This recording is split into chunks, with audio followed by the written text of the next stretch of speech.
Vai ser impossível surgir outro jogador que era membro da família real de uma tribo, ao mesmo tempo que se envolveu com a guerra civil do seu país, ao mesmo tempo que ele preveu o Osama Bin Laden, ao mesmo tempo que ele teve que pagar 80 vacas para poder casar com a sua esposa, tudo enquanto jogava na NBA. Isso é só um ultra resumo da vida de Manute Bol, um jogador que só é lembrado por ser o maior jogador da NBA com 2,31 metros, maior ainda que Yao Ming, que Victor Wembanyama, e de vez em quando pelos seus feitos absurdos na defesa, que estão nos livros dos recordes do basquete até hoje. Mas pouco se fala como esse homem lutou e realizou feitos importantíssimos fora de quadra para ajudar o povo do seu país a alcançar a liberdade. Um palco tão gigantesco quanto ocupa os membros desse canal, você pode ajudar a ter mais vídeos trabalhados como esse no canal, ou então para eu tomar um remedinho pra garganta que minha voz foi pro saco, com uma quantia simbólica enquanto você ganha as vantagens de ser membro. Manute Bol não é um experimento genético. Ele só é membro da família real da tribo Dinka do Sudão do Sul. Justamente o povo conhecido por serem as maiores pessoas do mundo. O avô do Manute Bol, para vocês terem ideia, supostamente tinha quase 2,50 metros.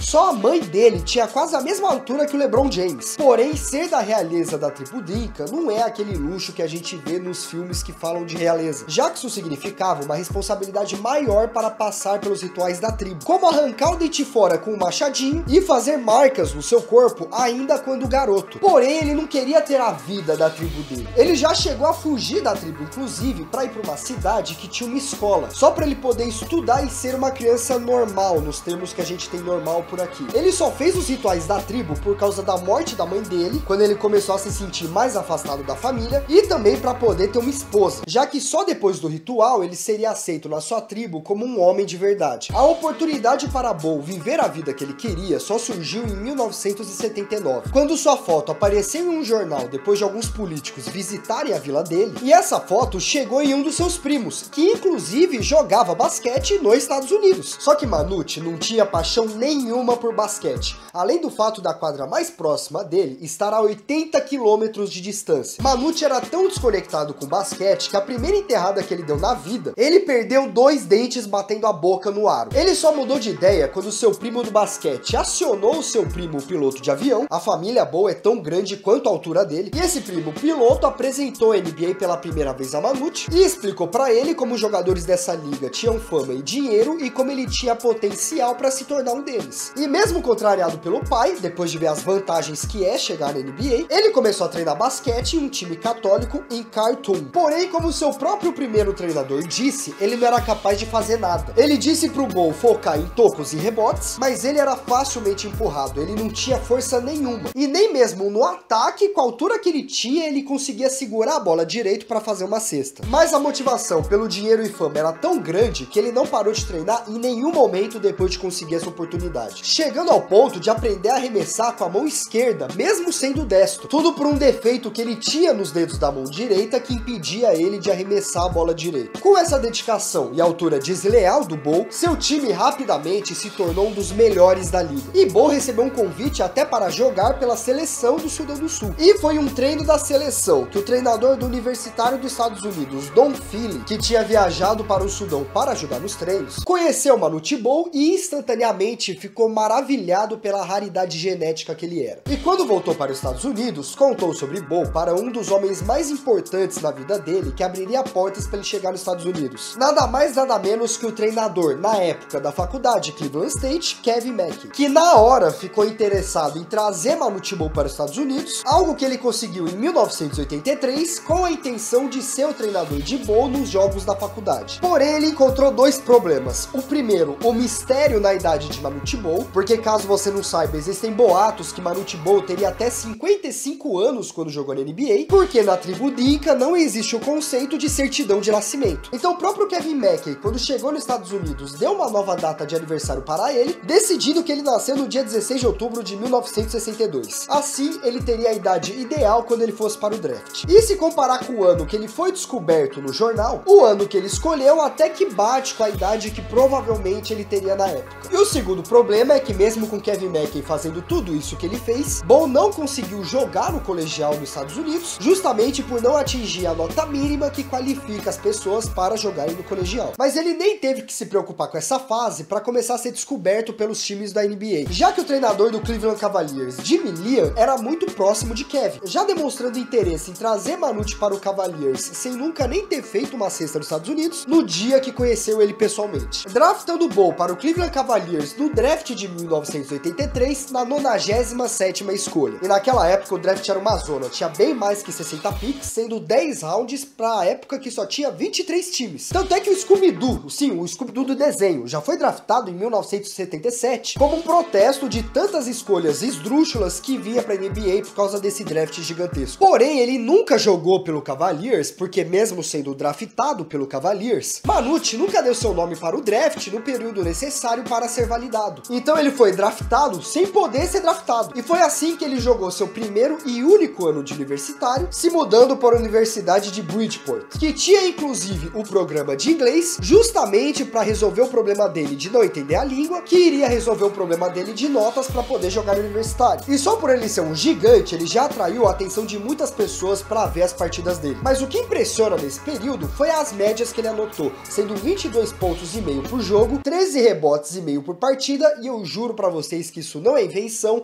7 tocos de média no universitário. O cara era literalmente o build de farm de VC no jogo do 2K. Com a mistura de sua altura e justamente essas médias incríveis, ele ficou conhecido em todo o meio do basquete. Inclusive para alguns times da NBA, como o Washington Bullets, que atualmente é o Washington Wizards, que finalmente trouxe ele de fato para a NBA, sendo draftado na 31ª escolha do draft de 1985. E mesmo tendo pouquíssima experiência, vendo o trajeto que jogadores que se preparam, treinam a vida inteira e planejam seu futuro para estar na NBA, ele já estreou sua temporada de novato jogando 80 partidas, sendo titular em 60 delas. Ofensivamente, ele não produziu nada em quadra, já que ele fazia menos de 4 pontos por jogo de média. Porém, era na defesa que ele fazia realmente a sua altura render, já que nessa mesma temporada ele fez de média 5 tocos por partida. Ele teve mais tocos de média do que pontos, o que geralmente é mais difícil para os jogadores fazerem,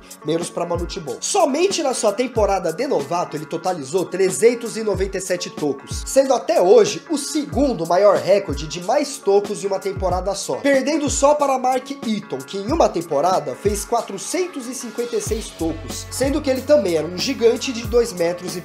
Ele já virou um querido na mídia, um gigante em um esporte de caras altos, com momentos incríveis na defesa e visto como um cara muito carismático e amigável, mesmo já nocauteando uma galera aí durante as brigas em quadra, abrindo mais portas ainda para ganhar mais dinheiro que ele tanto queria ganhar. E tudo isso era uma motivação para Manute. Ele entrou na liga sendo um jogador muito fraco, qualquer um conseguia enterrar na cara dele, e se dedicando mais ainda ao esporte, ele saiu de mal conseguir fazer 10 supinos com 10 quilos em cada lado, para chegar na próxima temporada com 15 quilos a mais no seu peso, reforçando mais ainda a força que era a sua altura. Seu problema, infelizmente, não foi nem físico e nem técnico aquele ano, e sim a chegada de Moses Malone no time, um pivô hall da fama histórico da NBA e que jogava muito mais dentro de quadra do que Manute Ball, fazendo ele ter jogado mais na sua temporada de novato do que na sua segunda temporada na NBA, jogando só 19 minutos por jogo, mal chegando em 2 quartos de média. Mesmo assim, seu trabalho nas férias mostrou resultado, já que ele ainda teve médias de 3,7 tocos por jogo e teve um triplo-duplo raríssimo de 10 pontos, 19 rebotes e 15 tocos em uma única partida. Não só o segundo jogo onde ele fez 15 tocos na sua carreira, mas como também o segundo maior recorde de tocos em um único jogo, perdendo somente para os 17 tocos em um jogo feito por Elmore Smith. Mesmo assim, na temporada 87-88, ele foi cortado mais tempo ainda, caindo para 15 minutos por jogo e caindo mais seus tocos ainda para menos de 3 por partida, já que ele mal jogava agora um quarto completo, sendo o maior highlight dessa temporada o fato que juntaram o maior jogador da NBA com o menor jogador da história da NBA. Claramente uma estratégia de marketing. Porém, o que mais estava afetando o Manute Ball era fora de quadra e até mesmo fora dos Estados Unidos. Desde 1983, justamente o ano do seu primeiro draft, o Sudão do Sul entrou em uma guerra civil, impedindo que ele voltasse para seu país. Nem mesmo para o funeral do seu pai ele pôde retornar. E nem mesmo para achar uma esposa, já que ele não poderia casar fora da sua tribo. Porém, no decorrer da temporada de 88, ele foi trocado para o Golden State Warriors, onde lá ele voltou a jogar 20 minutos por partida e conseguiu aumentar de novo sua média de tocos, sendo 4.3 por partida, liderando a liga em tocos nessa temporada. E também com a ajuda de um amigo, ele conseguiu achar uma esposa de sua tribo, mesmo com a guerra civil acontecendo no seu país, casando justamente com a mãe do seu filho, Bobo, pagando para a família dela 80 vacas, que era justamente a moeda de troca que eles usavam para poder casar entre o povo Dinka. E depois de ficar até 1990 no Warriors, ele jogou pelo 76ers de 91 a 93 e também teve os bons momentos, como o jogo que ele fez 6 cestas de 3 em um tempo, quase também quebrando o recorde da NBA. Porém, de 94 a 95, ele só apareceu em 19 jogos. Seu corpo não aguentava mais a carga física de participar de tantas partidas, inclusive alternando entre 3 times na temporada 93-94, passando pelo Heat, pelo 76ers e pelo Wizards. Mas o verdadeiro jogo que Manu Tebow estava concentrado era fora de quadro. Por causa da guerra do seu país, ele montou centros de caridade, discursou no Congresso e até mesmo visitou seu país escondido